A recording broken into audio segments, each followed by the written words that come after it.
The sun rises blood red over the narrow mountain pass of Thermopylae in 480 BCE. The morning mist clings to the cliffs like the breath of the dead. And in the distance, a sound builds, not the whisper of wind, but the thunderous march of 100,000 Persian warriors, their armor glinting like scales on some monstrous serpent stretching beyond the horizon. Standing in their path, just 300 Spartan warriors. This isn't Hollywood fiction. This isn't mythology. This is the true story of how 300 men held the line against impossible odds, and how their sacrifice changed the course of Western civilization forever. Today, we're diving deep into the real tactics, the brutal reality, and the dark heroism that made the Battle of Thermopylae one of history's most legendary last stands. But be warned, this story doesn't end with victory parades or happy endings. This is a tale written in blood, carved in stone, and paid for with the lives of heroes. If you're ready to discover how 300 warriors defied an empire and became immortal legends, hit that subscribe button and let's march into history together. Xerxes' obsession to understand Thermopylae, we must first understand the man who brought this apocalyptic army to Greece's doorstep. Xerxes I, king of kings, ruler of the largest empire the world had ever seen. This wasn't just another military campaign. This was personal vengeance wrapped in imperial ambition. 10 years earlier, Xerxes' father, Darius, had sent an invasion force to punish the Greeks for supporting rebellions in Persian territory. That invasion met disaster at Marathon, where 10,000 Athenians and 1,000 Plataeans crushed 25,000 Persian troops. The humiliation burned like acid in the Persian royal court. When Darius died, that burning shame passed to his son. But Xerxes wouldn't make his father's mistake of sending a mere expeditionary force. No, it would bring the full might of Persia to bear. He would turn Greece into ash and memory, the largest army ever assembled for 4 years. Xerxes marshaled the resources of his vast empire. From the deserts of Egypt to the mountains of Afghanistan, from the steppes of Central Asia to the forests of Anatolia, warriors, supplies, and ships converged on a single point. Ancient sources claim his army numbered over 1 million men, though modern historians place the realistic figure at 100,000 to 300,000 troops. Still the largest military force ever assembled in the ancient world. The diversity was staggering.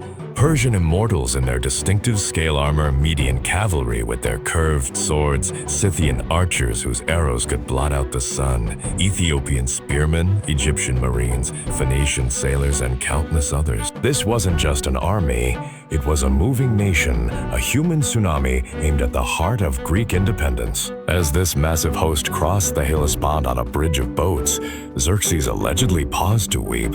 Not from fear, but from the realization that of all these hundreds of thousands of men, none would be alive in 100 years. He had no idea how prophetic those tears would prove to be. But Greece wasn't defenseless. The question was, could the fractured city-states unite in time to face annihilation? Keep watching to find out. A society built for war while other Greek cities debated and deliberated.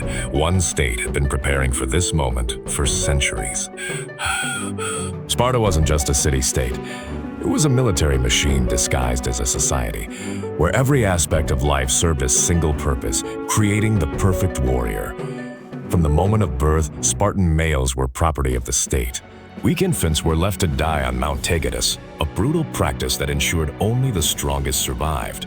At age 7, boys were torn from their families and enrolled in the Agoge, a training program so harsh it made modern special forces selection look like summer camp. They learned to endure cold, hunger, and pain without complaint. They were beaten regularly, not as punishment, but to build tolerance for suffering. They slept on beds of reeds, ate thin gruel, and were encouraged to steal food to supplement their diet, though being caught brought severe punishment. The lesson was clear. Weakness was death, and death was preferable to dishonor. The Spartan warrior, by the time a Spartan reached military age, he was no longer merely human. He was a weapon forged by decades of conditioning. These weren't soldiers who happened to be Spartans. These were Spartans who happened to carry weapons. Their equipment was distinctive and practical, a bronze-faced shield called a hoplon, from which comes the term hoplite, a long spear, a short sword and armor that balanced protection with mobility. But their true weapons were their discipline, their unity, and their absolute refusal to retreat. The famous Spartan motto, "Come back with your shield or on it," wasn't just bravado. It was the fundamental law of their existence. To lose one's shield meant abandoning the phalanx formation and leaving your brothers exposed. It was the ultimate betrayal, worse than death itself.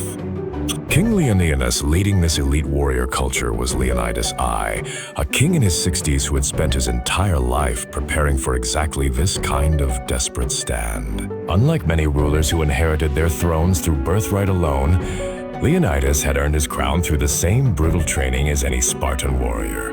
When news arrived of Xerxes' advance, Leonidas faced an impossible choice. The religious festival of Carnaia forbade the Spartan army from marching to war, and the Olympic Games had drawn away potential allies. A rational leader might have waited, negotiated, or looked for political solutions. But Leonidas wasn't a politician. He was a Spartan, and Spartans had never learned the word surrender. Why Thermopylae? Thermopylae, the hot gates, was named for the sulfurous springs that bubbled up from the earth, giving the area an otherworldly, almost hellish atmosphere. But it wasn't the springs that made this location crucial. It was geography. The pass was the only practical route for a large army moving from northern Greece into the heart of the Greek peninsula. On one side lay the impassable cliffs of Mount Kalidromos, on the other the treacherous marshes and sea. At its narrowest point, the pass was only 50 feet wide, barely enough room for 2 wagons to pass side by side. For the Greeks, this narrow defile represented their only hope. Here numbers would mean nothing. The Persians couldn't bring their full force to bear, couldn't use their cavalry effectively, couldn't leverage their overwhelming advantage in manpower. Here, skill and discipline could triumph over sheer mass. The Greek alliance, Leonidas didn't march alone to Thermopylae. He brought with him a carefully selected force, his 300 Spartan bodyguards, all men with living sons to carry on their bloodlines, plus allied contingents that brought the total Greek force to around 7,000 men. These included 700 Thespians, 400 Thebans, and troops from various other city-states. But make no mistake, this wasn't intended as a suicide mission. The plan was to hold the pass long enough for the main Greek armies to mobilize, while the Greek navy engaged the Persian fleet at nearby Artemisium. It was a coordinated strategy that, if successful, could stop the invasion cold. What no one anticipated was that this would become not just a military engagement, but a defining moment in human history, a battle where mortal men would achieve something approaching immortality. The stage is set. The armies converge and the fate of Western civilization hangs by a thread. What happens when 300 beat 100,000? The answer might shock you. The first day, arrows that blot out the sun, the parley when Xerxes' advanced scouts first glimpsed the Greek force at Thermopylae. They couldn't believe their eyes. The Persian king had brought the largest army in human history to conquer Greece. And blocking his path were a handful of warriors so few they could have fit in a single Persian regiment's mess tent. Xerxes sent a herald with a simple demand. Surrender your weapons. The response became legendary. Leonidas supposedly replied, Molin Labe, come and take them. These 2 words carved into history embodied everything the Greeks stood for. Defiance in the face of tyranny, courage in the face of overwhelming odds. But perhaps the most telling exchange came when a Persian envoy warned that Persian arrows would be so numerous, they would block out the sun.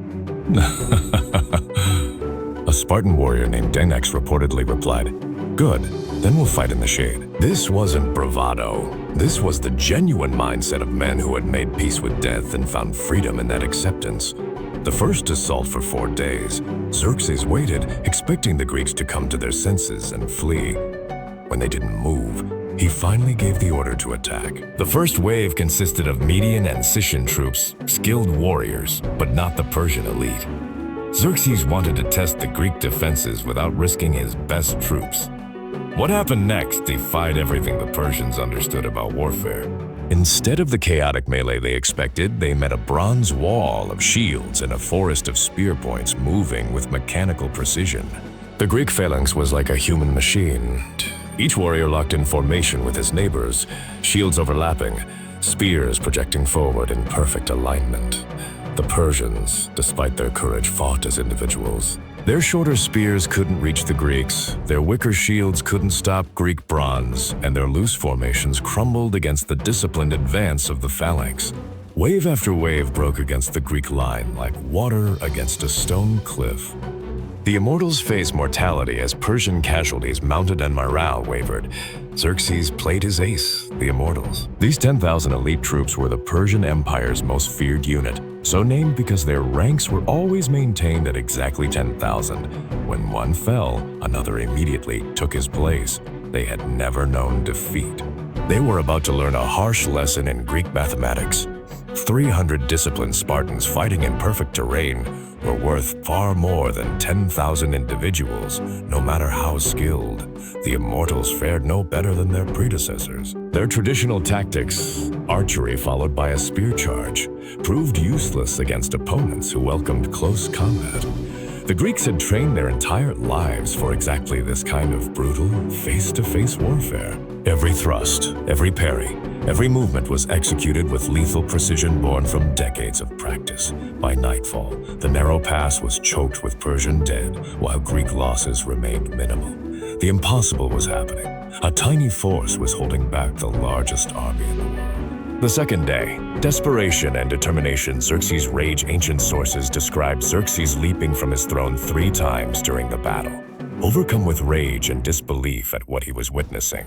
This wasn't how warfare worked in the Persian Empire. When the great king marched, cities surrendered, armies fled, and resistance crumbled. The idea that a few hundred Greeks could stand against his infinite host was inconceivable, but stand they did. The second day brought renewed Persian assaults, each more desperate than the last. Xerxes threw different units at the pass: Assyrians, Babylonians, Indians, Scythians. He tried different tactics: massed archery, cavalry charges, which failed miserably in the narrow terrain, even naval landings behind Greek lines. Nothing worked. The Greeks had turned Thermopylae into a killing ground where Persian advantages counted for nothing, and Spartan superiority in individual combat and unit cohesion proved decisive. The Spartan war machine, what made the Spartan defense so effective wasn't just individual heroism, it was their revolutionary approach to warfare. While other armies relied on the courage and skill of individual champions, the Spartans had perfected the art of fighting as a single organism. Their phalanx formation was like a bronze-tipped spear wielded by a collective intelligence. When one warrior fell, another smoothly took his place. When the line was pressed, it bent without breaking. When opportunity arose, it advanced with irresistible force. Hush. This wasn't just tactics, it was alchemy, transforming individual men into something greater than the sum of their parts. The Spartans also employed psychological warfare with devastating effect. Their blood-red cloaks, polished bronze armor, and horsehair plumes created an intimidating appearance. But it was their behavior that truly unnerved their enemy. They combed their hair before battle, sang paeans as they marched to combat, and faced death with such calm that many Persians believed they were facing supernatural beings rather than mortal men. The cost of glory, but this heroic defense came at a price. Greek losses, while light compared to Persian casualties, were mounting steadily. Every fallen warrior was irreplaceable. There were no reinforcements coming, no fresh troops to rotate into the line. Each loss weakened the phalanx's cohesion and shortened the line they could effectively defend. More troubling were reports from the naval battle at Artemisium. The Greek fleet, though fighting valiantly, was being slowly ground down by superior Persian numbers. If the navy fell, Persian ships could land troops behind the pass, making the entire defensive position untenable. Leonidas faced a grim calculation. How long could his men hold, and would it be long enough for Greece to mobilize its full strength? The answer to that question would determine not just their fate, but the future of Western civilization. 2 days of impossible heroism, but can it last? The Persians are about to play their final, deadliest card. Stay tuned to see how betrayal changes everything. The betrayal? When paths lead to death as the damned, every great tragedy needs its Judas, and the Battle of Thermopylae found its betrayer in Ephialtes of Males, a local Greek whose name would become synonymous with treachery. Driven by promises of Persian gold, or perhaps simple cowardice, Ephialtes approached Xerxes with information that would doom the heroic defenders.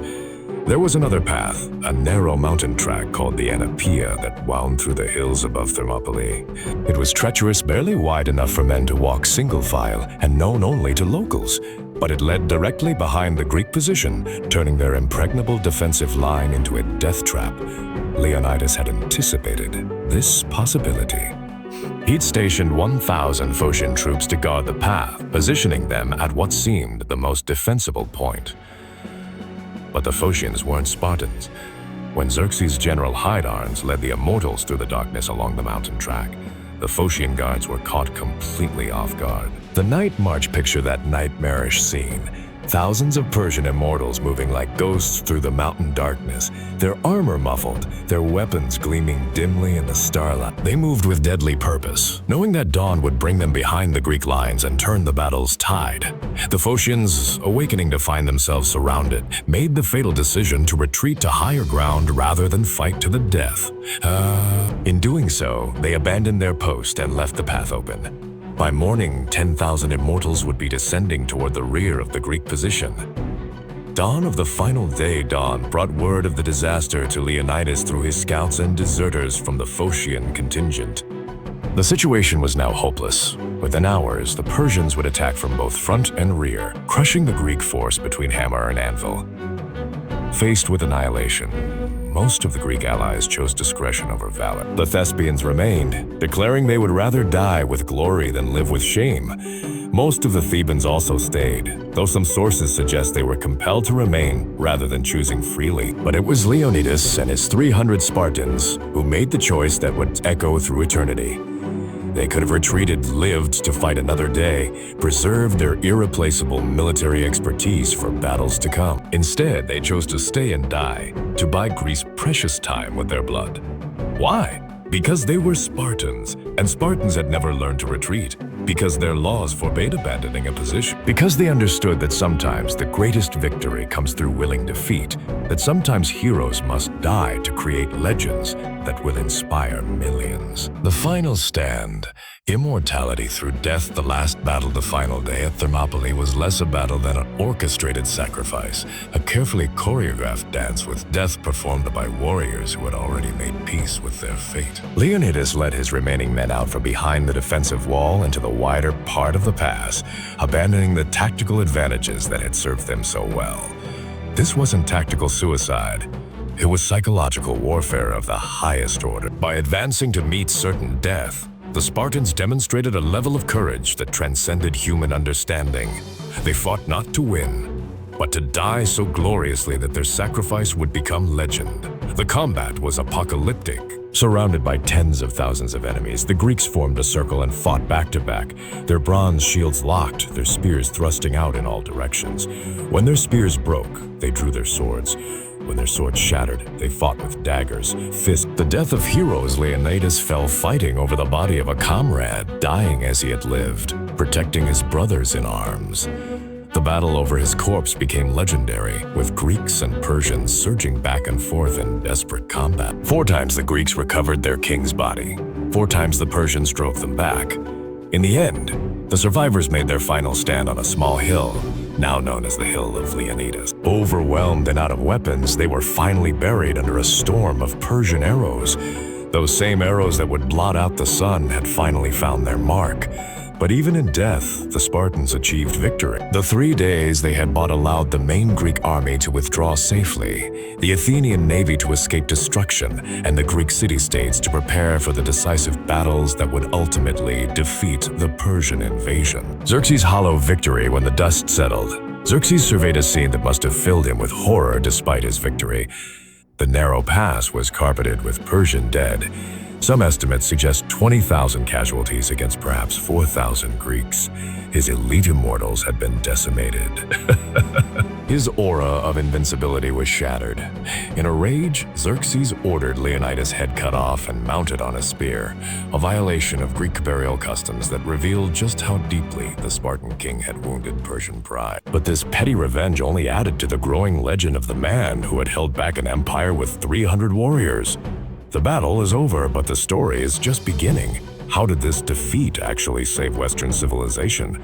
The answer will amaze you. The victory and defeat the larger campaign Thermopylae was never meant to be the decisive battle. It was a delaying action that succeeded beyond all expectation. The 3 days bought by Leonidas and his allies allowed the Greeks to prepare for the real confrontations. The naval battle at Salamis and the land battle at Plataea. At Salamis, the Athenian navy used superior tactics and local knowledge to destroy the Persian fleet in the narrow straits near Athens. Without naval support, Xerxes' massive army became vulnerable to Greek counterattacks. At Plataea the following year, a united Greek army crushed the remaining Persian forces, ending the invasion forever. The birth of a legend, but Thermopylae's true victory wasn't tactical, it was inspirational. Word of the Spartan sacrifice spread throughout Greece like wildfire, transforming a military defeat into a moral victory that united the fractious city-states against the Persian threat. The message was clear: if 300 Spartans could face 100,000 Persians without flinching, what could all of Greece accomplish if united? If men could choose death before dishonor so readily, what tyrant could ever truly conquer the Greek spirit? The epitaph carved on the memorial at Thermopylae captured this perfectly. Go tell the Spartans, stranger passing by, that here obedient to their laws we lie. These weren't just words on stone. They were a declaration of values that would define Western civilization for millennia to come. Conclusion. The immortal 300. So how did 300 Spartans defeat 100,000 Persians? They didn't. Not in any conventional sense. They lost the battle, lost their lives, lost their king. By every military measure, Thermopylae was a crushing defeat. But they achieved something far more valuable than tactical victory. They proved that free men fighting for their homes and values could stand against any tyranny, no matter how powerful.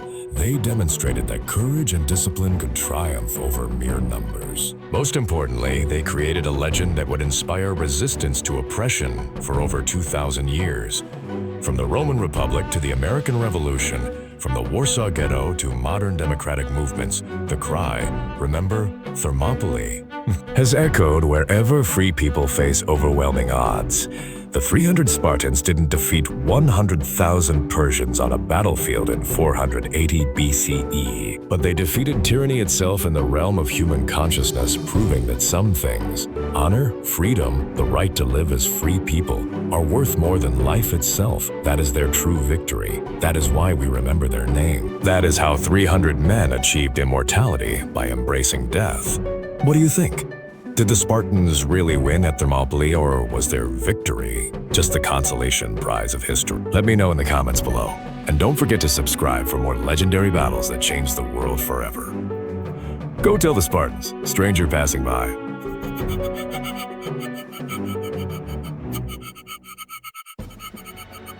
Memorial inscription at Thermopylae.